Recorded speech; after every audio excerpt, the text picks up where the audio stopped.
Hello students, welcome to Extramarks NEET channel. NEET की unlimited practice का playground, India का पहला practice focus platform with AI की extra power. यहाँ पर होती है नीट के अनलिमिटेड क्वेश्चंस की practice practice and practice. So students, NEET की प्रेपरेशन में सबसे इंपॉर्टेंट फैक्टर या रोल जो प्ले करता है that is your practice. So आपके लिए एक्स्ट्रा मार्क्स लेकर आया एक बहुत ही इंपॉर्टेंट और बहुत ही good method to practice your questions. So that is called as open test students. तो कुछ क्वेश्चंस तो ओपन टेस्ट के मैं आज आपके साथ यहाँ पे प्रैक्टिस करूंगा। बाकी रिमेनिंग क्वेश्चंस के लिए आप डिस्क्रिप्शन बॉक्स में जाइए, वहां पे जो लिंक दिया है उसको क्लिक करिए। It will take you straight to the open test of this topic, जहां पर आप और इस टाइप के क्वेश्चंस को प्रैक्टिस कर सकते हैं। So kindly go there students and check those questions and practice them so that आपके जो कंसेप्ट्स हैं वो और सॉलिडिफाई हो सकें and you feel more confident in attempting the questions. So students, जो टॉपिक आज हम आपके लिए लेकर आए हैं that is moving charges and magnetism. ये एक बहुत ही इंपॉर्टेंट चैप्टर है when it comes to your NEET preparation. So students, today I have bought some questions with you जो ओवरऑल जितने भी टॉपिक्स हैं इस पर्टिकुलर यूनिट के, उसके सारे टॉपिक्स को कवर करेगा। So students, kindly pay attention and ये सारे क्वेश्चंस हम सॉल्व करेंगे and by the end of this discussion you will be able to feel more confident in this particular chapter.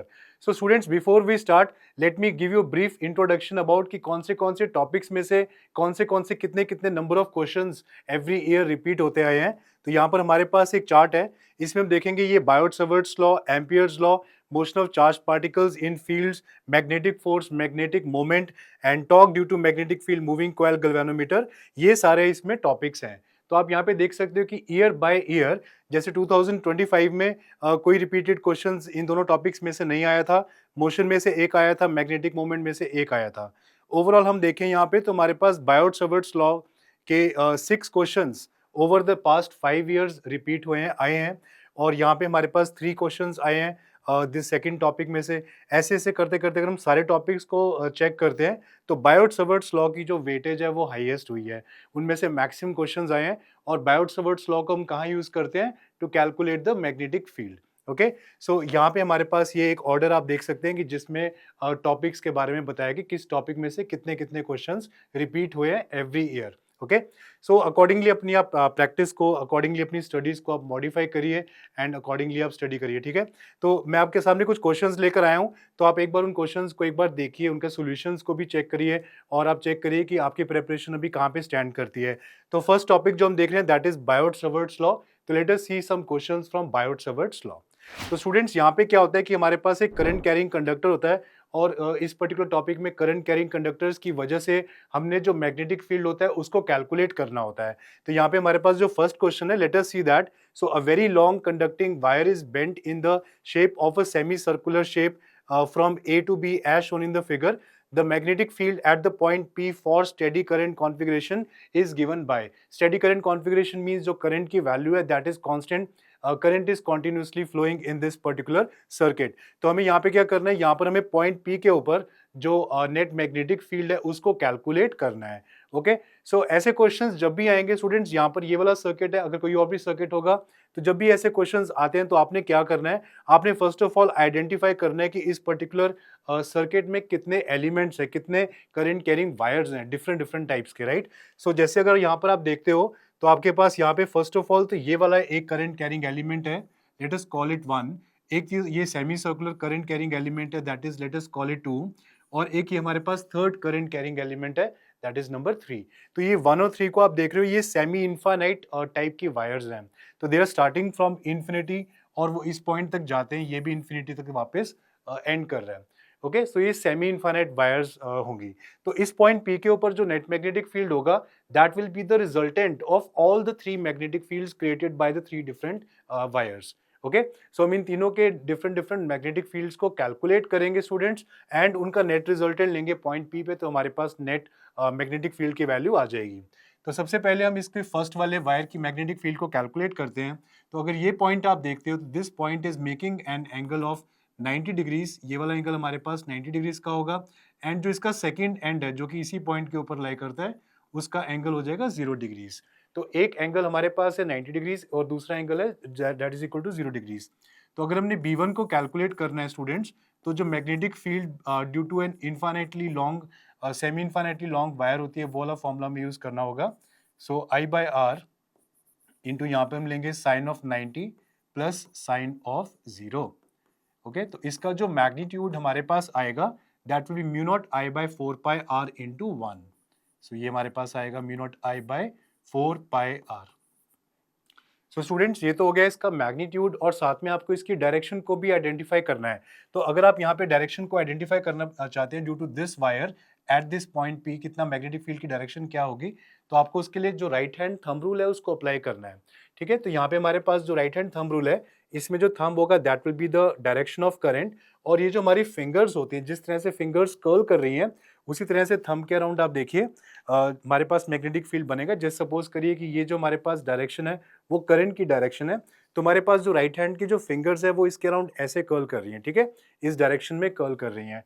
तो अगर यहाँ पर आप देखते हो, तो अगर आप ऐसे इसको कर्ल करते हो, तो ये जो हमारे पास फिंगर्स हैं they are curling towards point P, और यहाँ से ये इनवर्ड्स की तरफ को जा रहा है। आप एक बार फिर से देखिए, करंट इस तरफ है एंड फिंगर्स कर्ल करके पॉइंट पी इनसाइड जा रही है। ठीक है, तो यहाँ पर हम एक क्रॉस लगा देंगे। क्रॉस का मीनिंग होगा कि magnetic field is inside students. Okay, similarly अब हम एक बार दोबारा से इस सेकेंड वाली जो वायर है दैट इज जो सेमी सर्कुलर वायर है, उसके लिए भी मैग्नेटिक फील्ड को कैलकुलेट करते हैं। तो इसका फॉर्मूला क्या होता है, mu not I by 4 pi R into theta. ये जो थीटा होता है ये इस आर्क का एंगल होता है इन रेडियंस। तो यहाँ पर अगर हम देखते हैं सेमी सर्कुलर आर्क है, तो सेमी सर्कुलर आर्क के केस में ये एंगल होगा इक्वल्स टू पाई रेडियंस। तो हम थीटा की जगह यहाँ पर पाई को सब्स्टिट्यूट करेंगे, तो mu not I by 4 pi R into pi, so that will be equal to mu not I by 4 R. तो आप देखिए ये इसका मैग्नीट्यूड आ जाएगा, बट हमें साथ में डायरेक्शंस को भी आइडेंटिफाई करना बहुत जरूरी है। तो यहाँ पे हम अगेन जो राइट हैंड रूल है उसको अप्लाई करेंगे। अब प्रीवियस वाले केस में हमारे पास एक स्ट्रेट वायर थी, तो जो थंब था वो स्ट्रेट होता है, तो वो स्ट्रेट वायर को रिप्रेजेंट कर रहा था और मैग्नेटिक फील्ड उसके आसपास कर्ल कर रहा था। अब इस केस में क्या होगा कि जो करंट है that is curling, that is in the form of a semi circular element, right. So इस केस में हमारी जो फिंगर्स होंगी स्टूडेंट्स वो कर्ल करेंगी अलोंग द करंट, एंड जो थंब होगा वो मैग्नेटिक फील्ड देगा। ठीक है, तो या तो हमारी फिंगर्स हमारे मैग्नेटिक फील्ड को रिप्रेजेंट करती हैं, और या तो हमारे जो थंब है वो मैग्नेटिक फील्ड को रिप्रेजेंट करता है, डिपेंडिंग अपॉन कि करंट कैसा है। ओके, सो यहाँ पे अगर हम अपने राइट हैंड को यूज करते हैं और फिंगर्स को ऐसे कर्ल करते हैं, तो आप कर्ल करके देखिए, तो जो हमारा थंब होगा that will be coming outside from the plane of the board students. ठीक है, तो यहाँ पे हमारे पास जो बी है that will be coming outside. तो अगर बी हमारा यहाँ पे आउटसाइड आएगा, तो यहाँ पे हम एक डॉट को लगा देंगे। ठीक है, डॉट का मीनिंग होता है कमिंग आउटवर्ड्स एंड क्रॉस का मीनिंग होता है going inwards. Now let us see the third part. ये जो हमारे पास थर्ड पार्ट है that is this part of the wire which is a semi infinite wire. Students, इसका भी मैग्नीट्यूड जो है वो mu not I by 4 pi R के ही इक्वल आएगा, by the same formula, by the same logic. And बस हमें यहाँ पे इसकी जो डायरेक्शन है उसको आइडेंटिफाई करना होगा।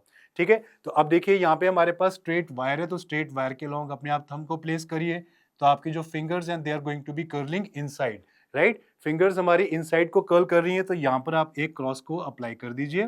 तो ये हमारे पास B1 का मैग्नीट्यूड है दैट इज इनवर्ड्स, B2 का मैग्नीट्यूड है that is outwards, and B3 is going to be inwards. Now अब हमें क्या करना होगा, अब हमें इन तीनों मैग्नेटिक फील्ड्स का रिजल्टेंट कैलकुलेट करना होगा।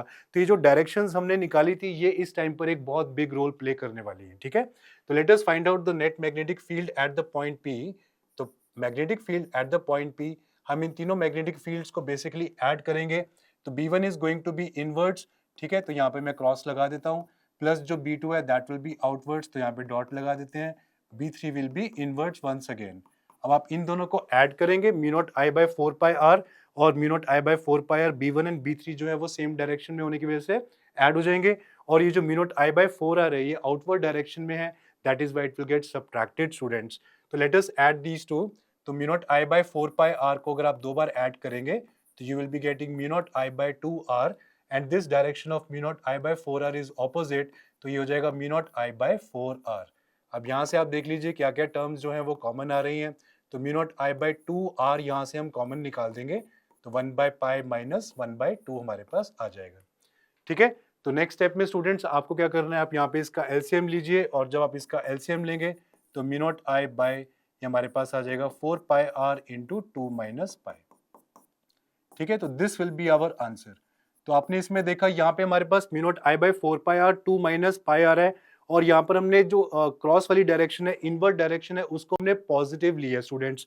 तो ये हमारे पास 2 माइनस पाई आ रहा है विद अ क्रॉस साइन।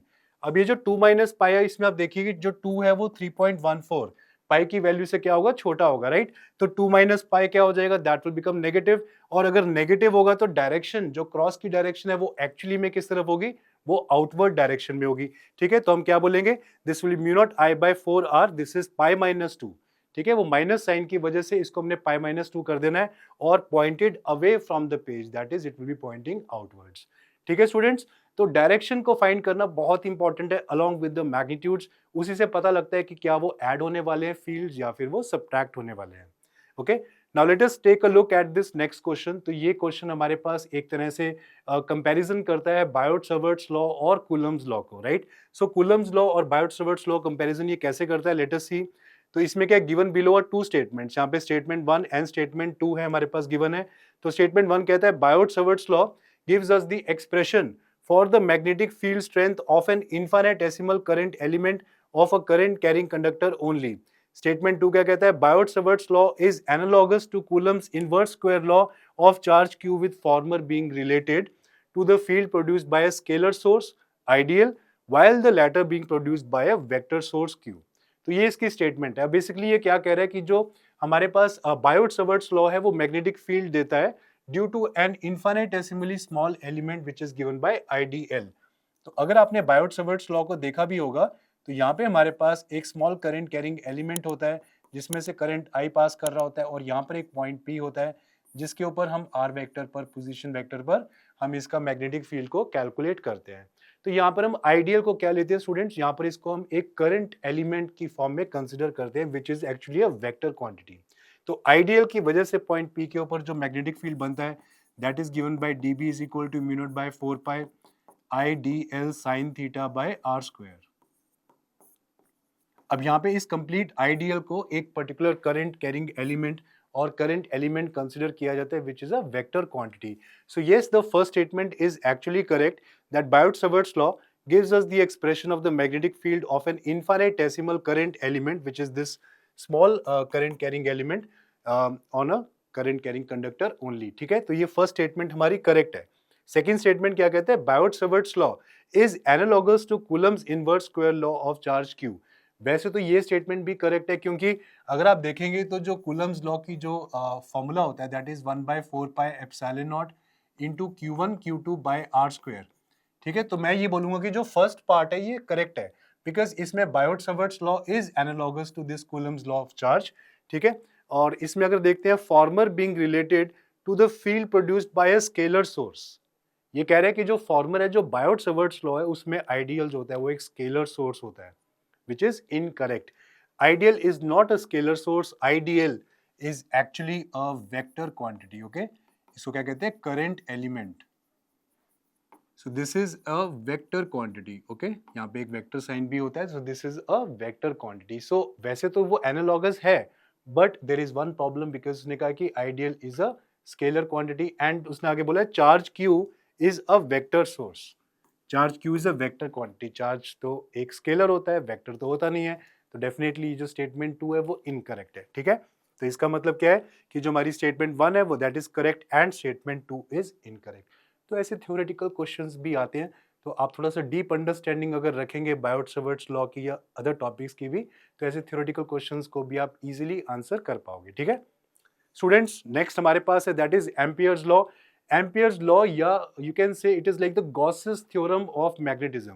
तो जो हम गॉसेस थ्योरम में देखते हैं वहां पर हम मैग्नेटिक वहां पे इलेक्ट्रिक फील्ड को हम कैलकुलेट करते हैं, उसी तरह से एम्पियर्स लॉ को यूज करके हम मैग्नेटिक फील्ड को कैलकुलेट करते हैं। तो एम्पियर सर्कुलर लॉ जो हमारे पास होता है दैट सिंपली स्टेट्स दैट अगर हम बी डॉट डी एल करते हैं around particular current carrying conductor that is equal to mu not into I. ठीक है, तो आपने यहाँ पे हमेशा यहाँ पे एक सर्कल भी लगाते हैं विच सिग्निफाइज एन एनक्लोज्ड पाथ।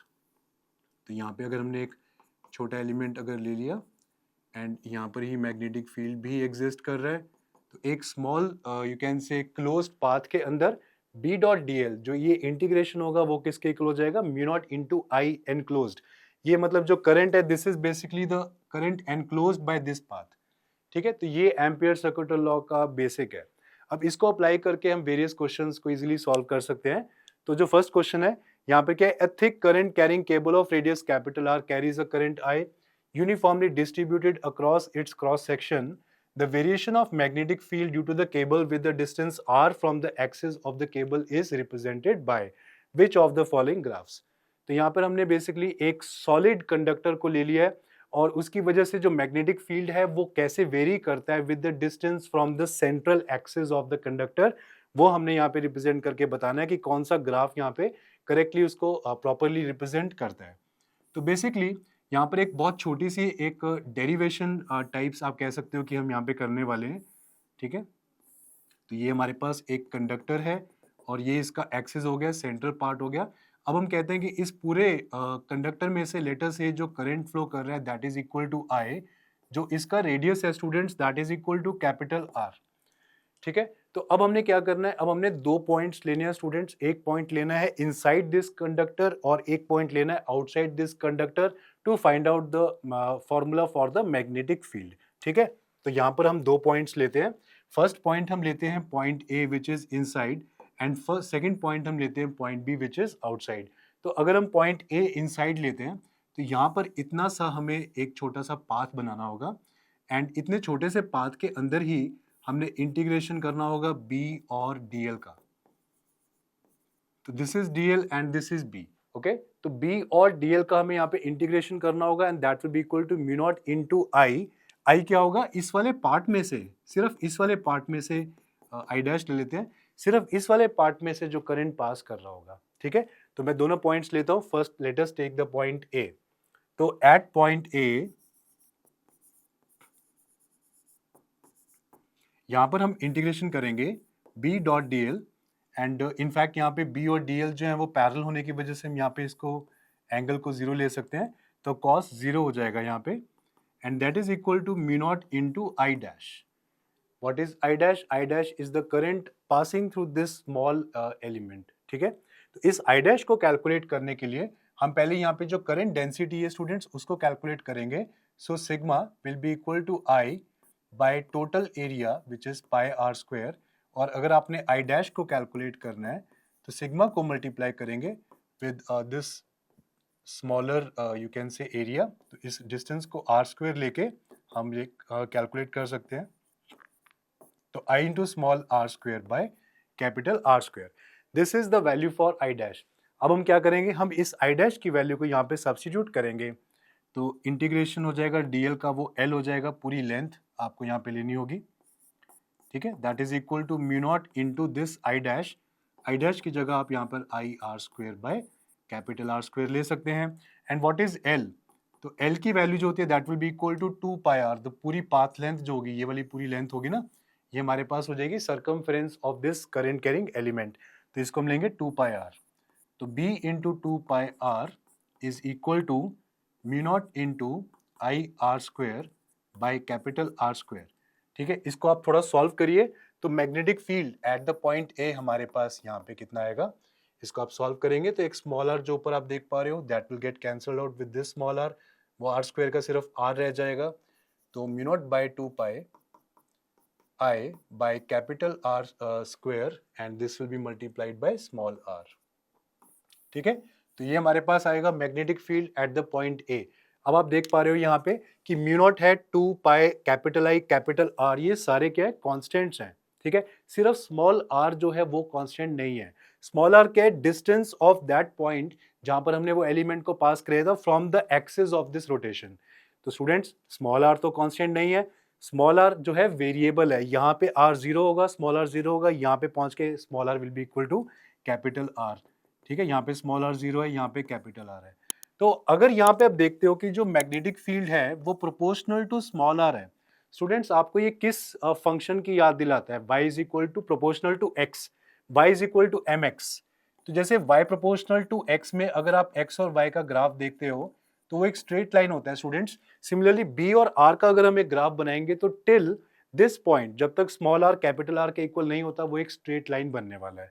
आप यहाँ पे चारों ऑप्शंस चेक करिए। इसमें यहाँ पे हमारे पास ये एक ऑप्शन है जिसमें वो कैपिटल प्रोपोर्शनल आ रहा है, B capital proportional to R आ रहा है। यहाँ पर भी B proportional to small R आ रहा है, तो ये बी भी हो सकता है और सी भी हो सकता है। तो ये डिस्टिंग्विश कैसे पता लगेगा कि कौन सा करेक्ट है, बी करेक्ट है या सी करेक्ट है? उसके लिए हमें जाना पड़ेगा जब distance small are capital R से भी ज्यादा हो जाएगा तब क्या होगा। ठीक है, तो अगर हम पॉइंट बी को कंसिडर करते हैं तो स्टूडेंट्स हम बाहर निकल आए हैं इस पर्टिकुलर सिलेंड्रिकल वायर से, तो पॉइंट बी के ऊपर बेसिकली क्या होगा कि ये जो पूरी सिलेंड्रिकल वायर है ये एक सिंगल वायर की तरह बिहेव करना शुरू कर देगी जब हम पॉइंट बी पर पहुंचेंगे। ठीक है, outside a conductor the whole conductor behaves like a straight single wire with like almost zero thickness, zero radius. तो ये पूरा सिलेंड्रिकल वायर, ये सिंगल जो वायर मैंने व्हाइट कलर में ड्रॉ करी है इसकी तरह वो बिहेव करेगी। ठीक है, और ये इन्फिनिटली लॉन्ग वायर होने की वजह से magnetic field at the point B will be given by mu not I by 2 pi small R. That means that magnetic field at the point B will be inversely proportional to small r.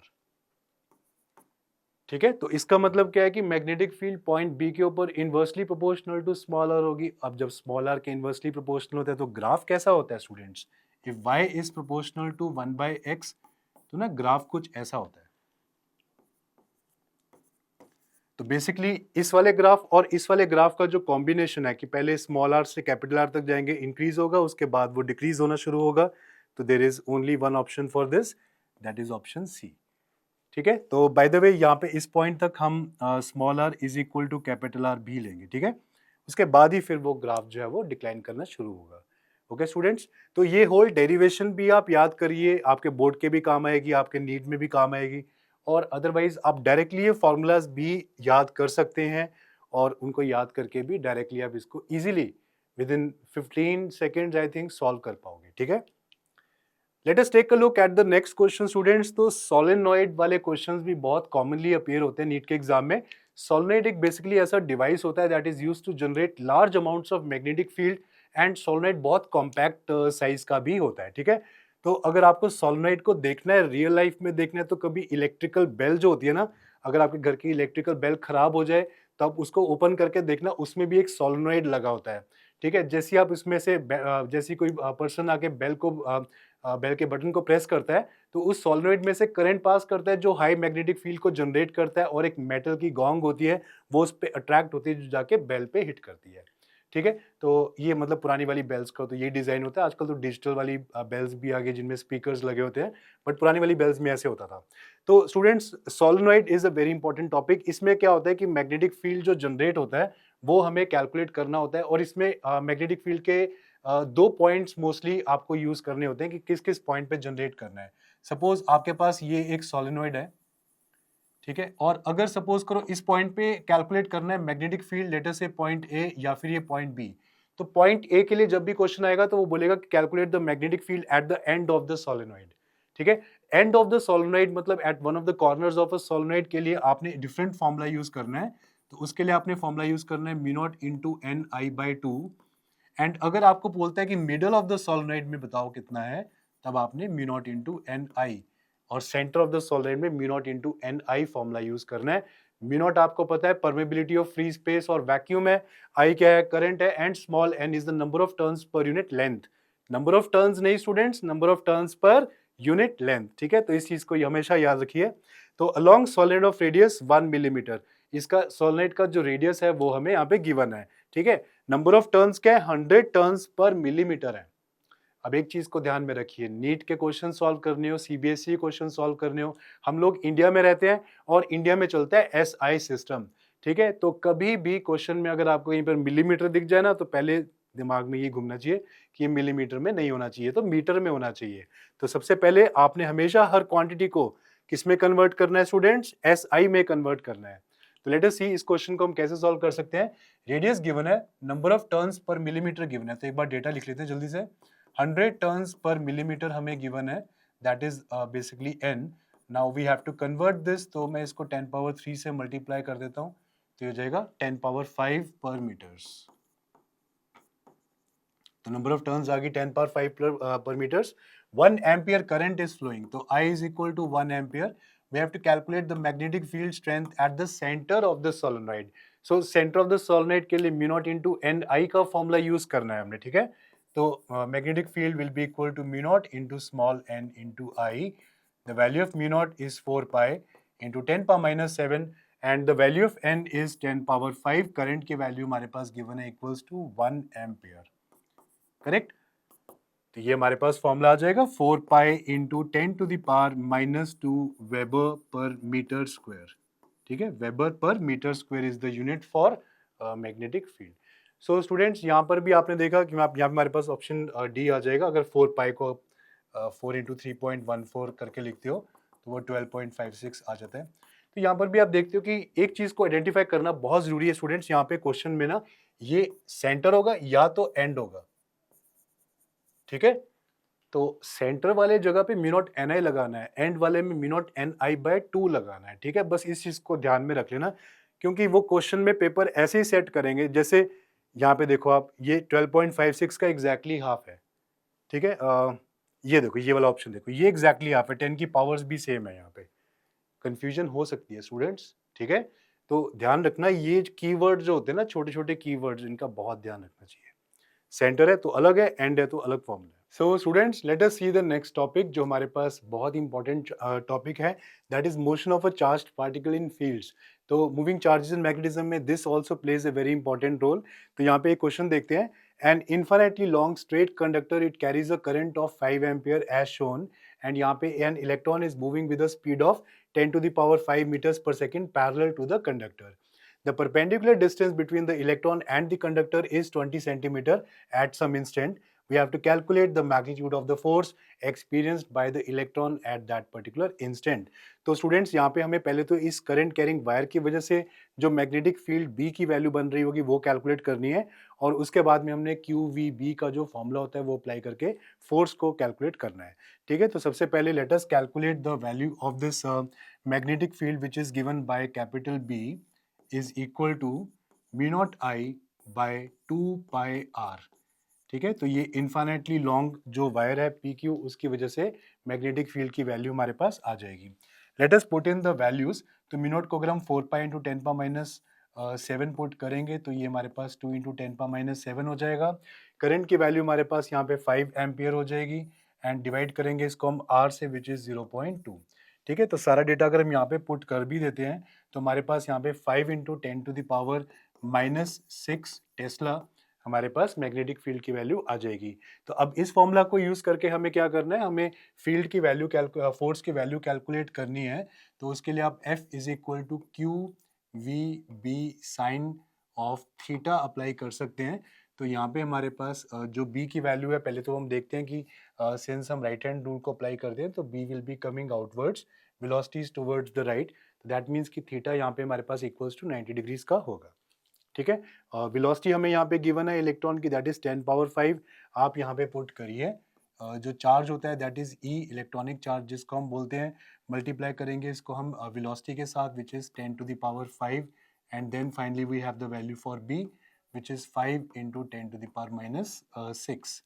तो इसको solve करने पर हमारे पास 0.5 into ई की जो answer है वो आ जाएगा. तो 1.6 इंटू 10 पावर माइनस 19, आप उसको पुट करिए. तो 0.5 multiplied by 1.6 into 10 power minus 19 and 8 into 10 power minus 20 newtons is going to be the answer, ठीक है? तो इस तरह क्वेश्चंस भी आते हैं. अब नेक्स्ट क्वेश्चन देखते हैं. ये जो क्वेश्चन है ये 25 में आया हुआ है, और ये लॉरेंट्ज फोर्स के ऊपर बेस्ड क्वेश्चन है. जब इलेक्ट्रिक और मैग्नेटिक फील्ड्स दोनों साइमल्टेनियसली एक पॉइंट पर एक्ट कर रहे हो, तो उस केस में कई बार ऐसा होता है कि जब एक चार्ज पार्टिकल उन दोनों फील्ड्स में से मूव कर रहा है तो वो चार्ज पार्टिकल अनडिफ्लेक्टेड, यानी ना तो वो एक्सलरेट होता है ना ही उसका कोई पाथ चेंज होता है, वो ऐसे मूव कर जाता है बीच में से. तो ऐसा क्यों होता है? क्योंकि इलेक्ट्रिक फील्ड का जो फोर्स होता है that is given by Q into E, और जो मैग्नेटिक फील्ड है उसका force is given by Q into V cross B. तो इन दोनों टोटल फोर्सेस को जब हम ऐड करते हैं तो नेट फोर्स हमारे पास आता है, and sometimes this net force can be equal to 0, ठीक है? इसको हम टोटल फोर्स को हम क्या बोलते हैं? Lorentz force. This total force is known as Lorentz force. तो जब कभी नेट फोर्स हमारा जीरो हो जाए तो हम उस केस में हम कहते हैं कि जो डिफ्लेक्शन है वो कुछ ऐसा हो रहा है कि यहाँ पे जीरो डिफ्लेक्शन है, नेट फोर्स यहाँ पे हमारे पास जीरो हो जाता है। अब इस केस में an electron which has a mass this much, charge is given and its speed is also given, is injected into the magnetic field B, which whose magnitude is given to us and it is perpendicular to the direction of motion. यानी V and B के बीच में जो angle है that is equal to 90 degrees. तो जब आप V cross B करेंगे तो V क्रॉस B को लिख सकते हैं VB sin of 90 डिग्रीज, ठीक है, which is equal to VB. We wish to apply a uniform electric field together with the magnetic field so that the electron does not deflect from its path. Then what is the magnitude of the electric field? यहाँ पे हमें basically electric field के बारे में बताना है कि electric field क्या होगा, उसका मैग्नीट्यूड क्या होगा और उसकी डायरेक्शन क्या होगी। सो स्टूडेंट्स, यहाँ पे जो नेट हमारे पास फोर्स है that is equal to zero. That means इसको हमने इक्वल टू जीरो कर दिया है एंड यहाँ पे हम लिखेंगे Q E plus Q V B sine of 90 degrees that is equal to zero. और अगर हम E का मैग्नीट्यूड यहाँ पे कैलकुलेट करते हैं तो that will be equal to V into B in terms of magnitude. अब वेलोसिटी की जो वैल्यू हमारे पास है that is equal to C by 100। सो 3 into 10 to the power 8 by 100, इसको आप जो B है उससे मल्टीप्लाई करिए। B की वैल्यू हमारे पास है 9 into 10 to the power -4 tesla, ठीक है। तो ये सब कुछ आप मल्टीप्लाई करिए स्टूडेंट्स, तो यहाँ पे हमारे पास ये कैंसिलेशन होने के बाद 27 into 10 to the power minus 27 into 10 to the power minus +2, ठीक है, इतनी हमारे पास यहाँ पे इलेक्ट्रिक फील्ड की वैल्यू आ जाएगी in newton per coulomb. Now we also have this particular value, but उसके अलावा हमें ये बताना है कि उसकी डायरेक्शन क्या होगी स्टूडेंट्स। तो अगर E और B पैरेलल होंगे तो V क्रॉस B जब हम करेंगे तो वो कभी भी नेट जीरो के इक्वल नहीं आएगा। तो electric field, velocity and B all three must be perpendicular to each other, ठीक है। तो यहाँ पे हम देखेंगे कि E is perpendicular to B and the magnitude is 10 power 27 into 10 power 2 newton per coulomb और वोल्ट पर मीटर। तो यहाँ पे हमारे पास ऑप्शन बी क्या होगा, राइट आंसर होगा, ठीक है। तो सिमिलरली हम यहाँ पे क्वेश्चंस देखते हैं students from the next topic. So magnetic force, that is basically force acting on current carrying wires etc. तो यहाँ पे क्या है, metallic rod of mass per unit length 0.5 kilogram per meter is lying horizontally on a smooth inclined plane which is making an angle of 30 degrees with the horizontal. So this rod is not allowed to basically slide down. There is a current that is flowing and there is a magnetic field that is acting on it in the vertical direction. तो हमें यहाँ बताना है कि जो current carrying होगा in the rod वो उसका मैग्नीट्यूड कितना होगा। तो first of all, first things first, let us make a basic diagram for this. तो यहाँ पे हमारे पास ये एक इंक्लाइंड प्लेन है स्टूडेंट्स और इसका एंगल है with respect to the horizontal which is equal to 30 degrees. यहाँ पर हमने एक रॉड को प्लेस किया हुआ है और इस रॉड में से by some electrical circuit from the outside some current is flowing, okay. इसमें से कुछ करंट जो है वो फ्लो कर रहा है and some magnetic field is also present in the vertical direction like this. तो उसकी वजह से ये जो रॉड है ये रेस्ट पर है। तो हम एक काम करते हैं, इसका जो साइड व्यू है वो भी एक बार हम ड्रॉ करते हैं। इट इज़ लाइक दिस, ये रॉड है, इसमें करंट टूवर्ड्स राइट आ रहा है, मैग्नेटिक फील्ड हमारे पास डाउनवर्ड डायरेक्शन में है। और अगर हम यहाँ पे जो राइट हैंड रूल है for I L cross B वो अप्लाई करते हैं तो इसके ऊपर जो फोर्स आएगा ड्यू टू मैग्नेटिक फील्ड उसकी जो डायरेक्शन आएगी students that will be towards the right. So ये हमारे पास आएगा force due to the magnetic field. And अगर हमारे पास ये वाला एंगल देखते हैं this is equal to 30 degrees और यहाँ पे जो वेट होगा that will be M G in the downward direction. Now let us do one thing, हम यहाँ पर ना इनके जो फोर्सेज हैं उनके कॉम्पोनेंट्स को ले लेते हैं। तो ये जो कंपोनेंट है this component since this angle is 30 degrees तो ये हमारे पास आएगा magnetic force component and cos 30 degrees. And अगर हम यहाँ पे इसका जो एम जी साइन थीटा वाला कंपोनेंट देखते हैं तो that will be down the plane and it will be like this, ठीक है। तो ये हमारे पास इसका एम जी साइन थीटा वाला कंपोनेंट है that will be down the plane. Now students, यहाँ पे हमारे पास ये जो एफ एम कॉस 30 है और ये जो एम जी साइन 30 है ये दोनों इक्वल होने चाहिए अगर ये जो रॉड है ये इक्विलिब्रियम में रहती है। तो M G sine 30 must be equal to F M cos 30,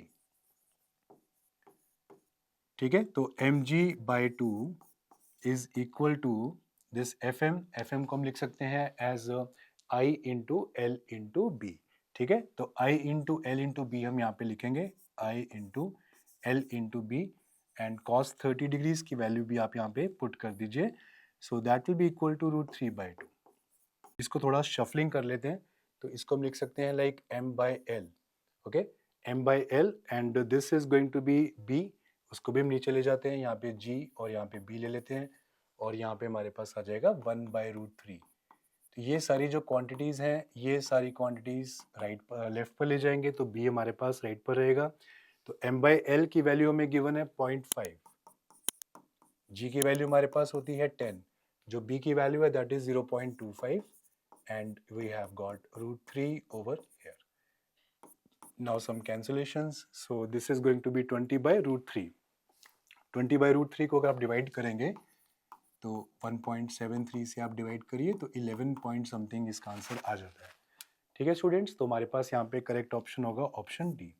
तो जब इक्विलिब्रियम वाले केसेस होंगे तब भी आप कंपोनेंट्स भी ले सकते हैं और इसका नेट रिजल्टेंट 0 कर सकते हैं. ठीक है, let us take a look at this next question. So ये नीट 2017 में भी आ चुका है. तो यहाँ पे क्या है हमारे पास, यहाँ पे ये इन्फाइनाइटली लॉन्ग वायर्स हैं, A B and C, 3 wires are there. और हमें यहाँ पे क्या फाइंड करना है, हमें जो मिडल वाली वायर है, वायर बी, उसके ऊपर नेट फोर्स को कैलकुलेट करना है पर यूनिट लेंथ. ठीक है, तो an arrangement of 3 parallel straight wires are placed perpendicular to the plane carrying current I as shown. The magnitude of force per unit length on the middle wire B is given by. तो यहाँ पे students हमारे पास जो force per unit length का formula होता है that is F by small F भी लिखते हैं, कैपिटल एफ बाय एल भी लिखते हैं. तो B naught by 4 pi into 2I1I2/r.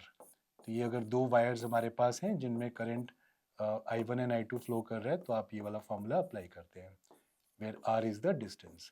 One more thing, अगर दोनों वायर्स में करंट की डायरेक्शन सेम होती है स्टूडेंट्स, तो यहाँ पे इन दोनों के वायर्स के बीच में always there is going to be attractive force. ठीक है, और अगर डायरेक्शन ऑपोजिट होती हैं, एक वायर में करंट अंदर जा रहा है, एक में बाहर आ रहा है, तो उसमें रिपल्शन होती है. तो इस केस में अगर हम वायर बी पर नेट फोर्स निकालते हैं, तो इस फोर्स को हम लेते हैं F1 और इस फोर्स को लेते हैं F2. अब यहाँ पे अट्रैक्टिव है तो इसलिए मैंने इनकी डायरेक्शन में लिया है. सेकेंडली आप यहाँ पे देखिए जो करंट सेम है, डिस्टेंस भी सेम है, तो इन दोनों फोर्सेस का जो मैग्नीट्यूड होगा, ठीक है, वो भी सेम होगा ना. F1 force per unit length का मैग्नीट्यूड भी सेम होगा, and that will be given by v naught by 4 pi. I1 and I2 same है, तो यहाँ पे आप 2I² ले लीजिए एंड डिवाइड कर दीजिए इसको d डिस्टेंस के साथ. ठीक है, अब फोर्सेस क्या होते हैं, वेक्टर्स होते हैं, तो उनका रिजल्टेंट हमें लेना होता है. एंगल को अगर आप 90 डिग्रीज ले लेंगे तो आपके पास जो रिजल्टेंट फोर्स आ जाएगा that will be √2 times f. तो यहाँ पे रिजल्टेंट हमारे पास फोर्स पर यूनिट लेंथ आएगा √2 टाइम्स f, एंड इसकी वैल्यू को अगर आप यहाँ पे पुट करते हैं तो it will be mu naught by 4 pi 2I² upon d. ठीक है, तो आप यहाँ पे चेक कर लीजिए क्या क्या चीज़ें कैंसिल आउट हो सकती हैं यहाँ पे. तो mu naught by 4 pi and नीचे स्क्वायर रूट ऑफ 2 आप ले सकते हैं. ठीक है, तो यहाँ पर आपका ऑप्शन ए करेक्ट आएगा. ओके स्टूडेंट्स, तो स्टूडेंट्स इस तरह के क्वेश्चंस हो सकते हैं. Now let us see your questions from magnetic moment. तो मैग्नेटिक मोमेंट जो होता है that is basically given by m is equal to n into I into A. ठीक है, m is equal to n into I into A, where n is the number of turns that are there and the current that is flowing is I and a इसका area of cross section होता है. और हमेशा magnetic moment जो होता है वो perpendicular to the plane होता है जिसमें कि हमारा मोमेंट लाई कर रहा है. A 2 ampere current is flowing through two different small circular copper coils having radii ratio 1:2. The ratio of their respective magnetic moments will be. तो बेसिकली यहाँ पे हमारे पास दो कॉइल्स गिवन है और उन दोनों कॉइल्स का हमें मैग्नेटिक मोमेंट्स का रेशियो कैलकुलेट करना है. तो क्वाइट सिंपली हम ये कह सकते हैं कि यहाँ पे दो डिफरेंट स्मॉल सर्कुलर कॉइल्स हैं, तो यहाँ पे हमारे पास नंबर ऑफ टर्न्स जो है वो सेम है, करंट भी सेम है, रेडियाई की रेशियो में गिवन है 1:2. तो यहाँ पर हम इनका जो एरिया है उसकी रेशियो निकाल लेते हैं, तो पाई कैंसिल हो जाएगा तो R1/R2 ही रह जाएगा. तो नंबर ऑफ टर्न्स, करंट सब कैंसिल हो रहा है, पाई भी कैंसिल हो रहा है, सिर्फ R1 एंड R2 का रेशियो रह जाएगा स्क्वायर की फॉर्म में. तो यहाँ पर आप इसको पुट करिए तो आ जाएगा 1/4. तो इसका ऑप्शन हो जाएगा ऑप्शन ए. ठीक है, तो मैग्नेटिक मोमेंट का जो फॉर्मूला है NIA वो हमेशा आपको याद रखना है. यहाँ पे हमें निकालना है magnitude of the dipole moment of this current carrying loop. तो इस केस में भी हमारे को वही सेम फॉर्मूला को अप्लाई करना है, m is equal to n into I into A. अब यहाँ पर हमारे पास दो पार्ट्स हैं स्टूडेंट्स, ये पार्ट 1 है और ये पार्ट 2 है. तो इन दोनों पार्ट्स के जो मैग्नेटिक मोमेंट्स होंगे उनको हमने आइडेंटिफाई करना है, उनका रिजल्टेंट भी हमने यहाँ पे लेना है। तो सबसे पहले फर्स्ट ऑफ ऑल अपनी फिंगर्स को कर्ल करिए towards the direction of this element. तो वो इस तरफ जा रहा है, तो इसका जो मैग्नेटिक मोमेंट होगा वो पीछे की तरफ को along the minus x axis वो होगा। तो m1 is towards the minus x axis and now let us take the magnetic moment for this loop। तो इस लूप का भी मैग्नेटिक मोमेंट जो होगा वो इस लूप के परपेंडिकुलर होगा and it will be towards the y axis and it will be towards the minus y axis। अब हमने इन दोनों मैग्नेटिक मोमेंट्स का जो रिजल्टेंट है वो कैलकुलेट कर लेना है।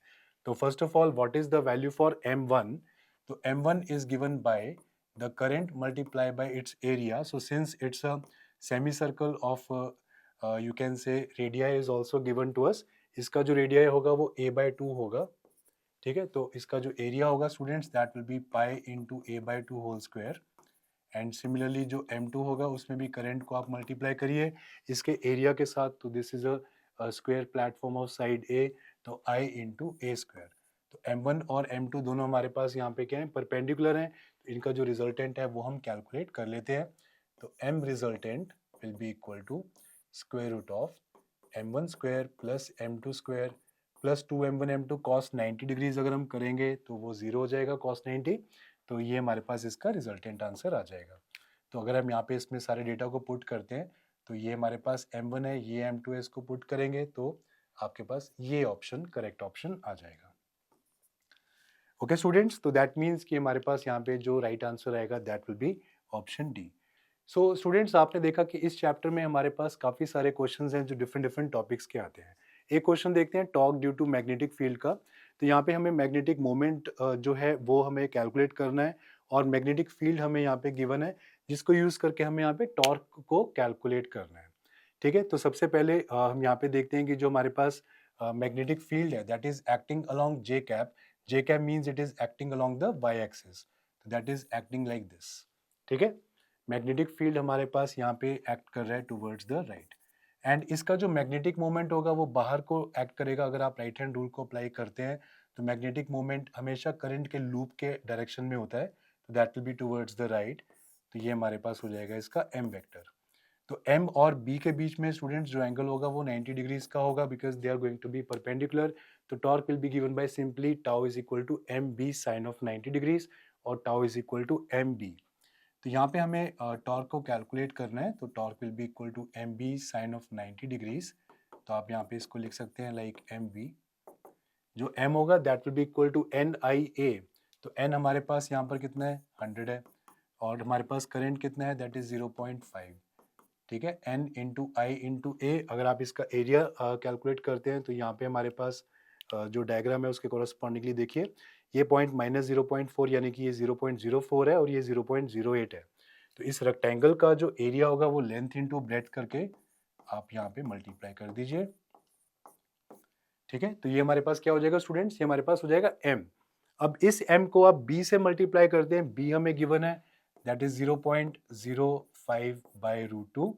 आप इन सबको मल्टीप्लाई कर दीजिए तो आपके पास जो नेट आंसर आएगा स्टूडेंट्स वो आएगा in terms of newton metres और ये आ जाएगा ऑप्शन सी 5.66 इंटू 10⁻³ ठीक है, तो ये जो ऑप्शन आएगी हमारे पास इसका जो नेट टॉर्क आएगा वो आप वैसे भी कैलकुलेट कर सकते हैं कि इसकी जो डायरेक्शन होगी वो भी कैलकुलेट कर सकते हैं।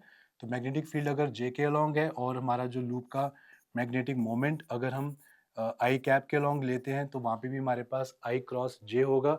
आई क्रॉस जे इज ऑल्सो के कैप। ठीक है, तो यहाँ पे हमारे पास जो नेट टॉर्क आएगा दैट विल बी अलोंग के कैप स्टूडेंट्स। सो स्टूडेंट्स, हमने यहाँ पे काफी सारे क्वेश्चंस एक ओपन टेस्ट में से प्रैक्टिस करे हैं। बाकी के रिमेनिंग क्वेश्चंस को प्रैक्टिस करने के लिए आप डिस्क्रिप्शन बॉक्स के लिंक में जाइए, वहां पर आपको बहुत सारे डिफरेंट टाइप ऑफ क्वेश्चंस मिलेंगे। So kindly go ahead and check those questions out. जितना आप प्रैक्टिस करेंगे स्टूडेंट्स उतना ही आप बेटर फील करेंगे while solving the questions in NEET exams. So take care and thank you for attending today's session.